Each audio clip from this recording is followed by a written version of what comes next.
একটা ছেলে বাইরের একটা মন্দিরে থেকে পড়ালেখা করে। হঠাৎ একদিন রাতে একটা মেয়ে এসে বলে, দেখেন বাইরে ডাকাতি হচ্ছে, আমায় একটু থাকতে দিন। ছেলেটি তখন বলল, দেখেন আমি এই মন্দিরে থেকেই পড়ালেখা করি, আপনার সাথে আমাকে যদি কেউ দেখে তাহলে আমাকে এখান থেকে তাড়িয়ে দেবে, তাই আপনাকে অনুরোধ করে বলছি আপনি এখান থেকে চলে যান। মেয়েটি তখন বলল, আমি এখন চলে গেলে আমার সম্মান হারাতে হবে, কিন্তু মন্দিরে থাকলে আমার কোনো ক্ষতি হবে না। ছেলেটি অনেক ভেবে মেয়েটিকে থাকতে দেয়। ডাকাতের মারামারির পর ছেলেটি মেয়েটিকে বলল, চলেন আপনাকে এগিয়ে দিয়ে আসি। মেয়েটি তখন বলল, এত রাতে আমি যাব না, আমি সকাল হলেই চলে যাব। ছেলেটি তখন বলল, আপনার সাথে কেউ দেখলে আমার ক্ষতি হবে। মেয়েটি কিছুতেই যেতে চাইছে না। সারা রাত তারা দুজন দুপাশ জেগে রাত কাটিয়ে দেয়। কিন্তু মেয়েটি খেয়াল করে যে ছেলেটি একটু পর পর আগুনে তার হাত পোড়াচ্ছে। ভোর কীর্তনের আগে ছেলেটি বললেন মেয়েটিকে, চলেন আর থাকা যাবে না, পৌঁছে দিয়ে আসি আপনাকে। মেয়েটি বলল, যাব, তার আগে বলেন একটু পর পর আগুনে হাত পোড়াচ্ছিলেন কেন? ছেলেটি তখন বলল, এটা আমার ব্যক্তিগত ব্যাপার। মেয়েটি বলল, না বললে যাব না, আমাকে বলতেই হবে, এর কারণটা কি? ছেলেটি বলল, যখনই আপনার উপর কুনজর আসছিল তখনই হাত পুড়িয়ে বলছিলাম নরকের আগুনের এক ভাগ মাত্র। সবাই বলুন হরে কৃষ্ণ কৃষ্ণ কৃষ্ণ হরে হরে, হরে রাম রাম রাম হরে হরে। এখান থেকে আমরা বুঝতে পারলাম বা শিক্ষা পেলাম যে নরক যন্ত্রণার কথা মনে থাকলে বাজে কাজ করা থেকে অবশ্যই দূরে থাকা খুবই সহজ। আপনি যদি কখনো কোনো গরিব দুঃখীকে বা কোনো পশু পাখিকে সাহায্য করে থাকেন, তাহলে এই কথাগুলি শুনে আপনি জীবনে এক মহামূল্যবান বিষয় সম্পর্কে জানতে পারবেন। এই পৃথিবীতে বহু এমন মানুষ রয়েছে যারা অন্যের কষ্ট দেখতে পারে না এবং নিজের কথা না ভেবে নিঃস্বার্থভাবে মানুষ বা জীবজন্তুর সেবায় নিজেকে নিযুক্ত করেন, গরিব দুঃখীদের সাহায্য করেন, প্রয়োজনে মানুষের পাশে দাঁড়ান। যারা এরকম দান ধ্যান সেবা করেন বা যারা করেন না, উভয়ই অবশ্যই এই ভিডিওটি মন দিয়ে পুরোটা শুনতে চেষ্টা করবেন, কারণ এই ভিডিওটির মাধ্যমে দানের বিষয়ে ভগবান শ্রীকৃষ্ণের বলা এক মহৎ শিক্ষা লাভ করতে পারবেন, যা আপনার জীবনে এক বিরাট পরিবর্তন নিয়ে আসবে। একদা একটি গ্রামে একজন হতদরিদ্র মানুষ বাস করতেন। তিনি খুবই কৃষ্ণ ভক্ত ছিলেন। তিনি প্রত্যেক দিনই সন্ধেবেলা নিয়ম করে গীতা পাঠ করতেন। এরকমই একদিন সন্ধেবেলা হারিকেন জ্বালিয়ে তিনি গীতা পাঠ করছিলেন। হঠাৎ হারিকেনটির তেল শেষ হয়ে গেল, সেটি নিভে যায়। তার বাড়িতে অতিরিক্ত তেলও নেই, যার মাধ্যমে তিনি আবার এই হারিকেনটি জ্বালাতে পারবেন। তখন সে মনের দুঃখে ভগবানের উদ্দেশ্যে বলতে থাকে, হে ভগবান, তুমি আমাকে এত গরিব করে কেন পাঠালে? তেল কিনে যে তোমার মুখ নিঃসৃত বাণী শ্রবণ করব, সেই সামর্থ্যটুকুও আমার নেই। এই বলে তার অঝুরে চোখ দিয়ে জল গড়াতে থাকে।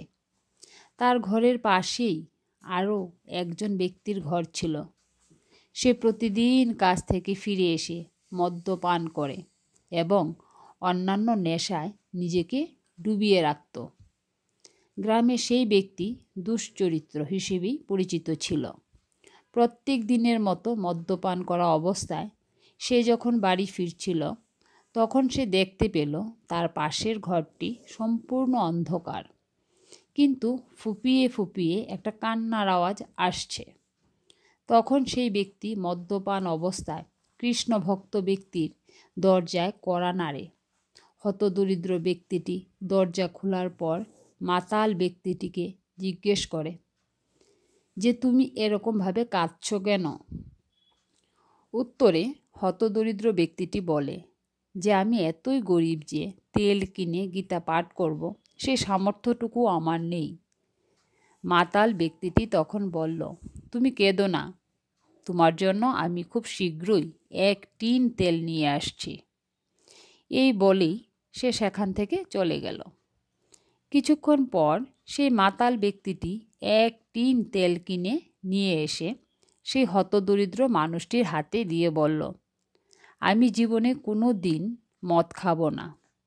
যতদিন মদ কেনার জন্য যে টাকা জমিয়ে রেখেছি সেই টাকা দিয়ে আমি তোমাকে তেল কিনে দেব।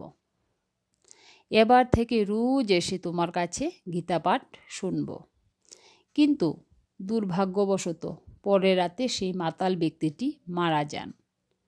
সে এলাকায় দুশ্চরিত্র ও মাতাল হিসেবে পরিচিত ছিল। তাই গ্রামের মানুষ কোনো ব্যক্তিই তাকে শ্মশানে নিয়ে যেতে রাজি হলো না।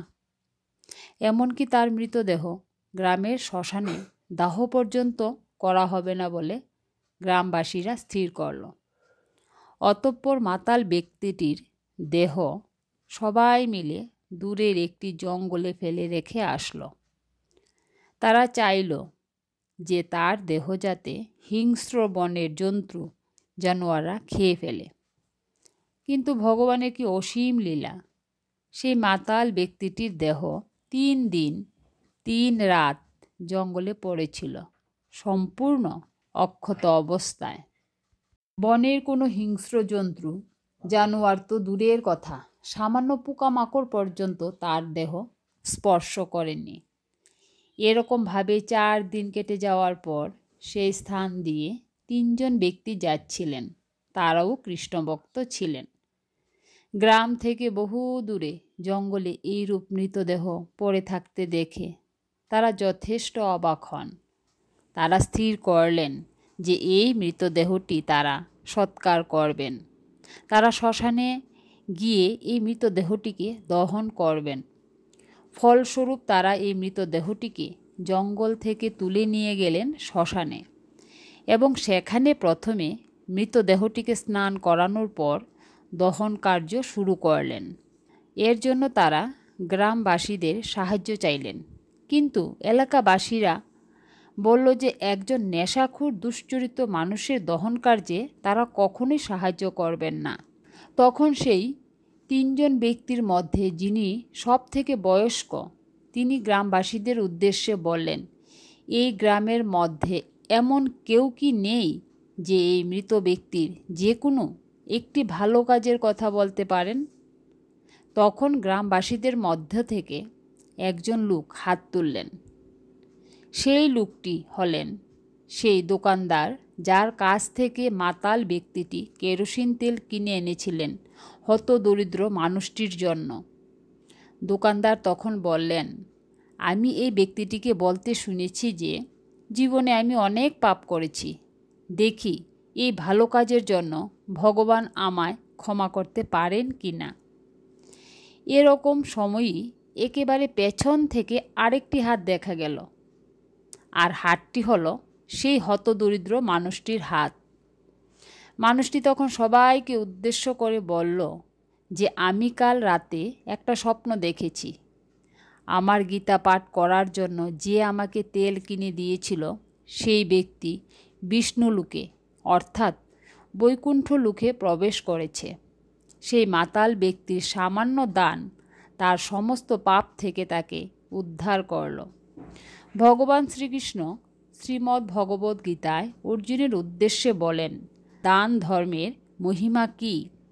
যে ব্যক্তি অন্যের সেবায় নিজেকে নিযুক্ত করেন তিনি প্রকৃতপক্ষে ঈশ্বরেরই সেবা করেছেন।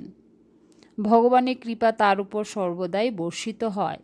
সকল জীবের মধ্যে ঈশ্বর বিরাজমান। তাই আমাদের সকলকেই নিঃস্বার্থভাবে সকল জীবের সেবা করা উচিত। শাস্ত্রে বলা হয়েছে, সেবাই হলো পরম ধর্ম।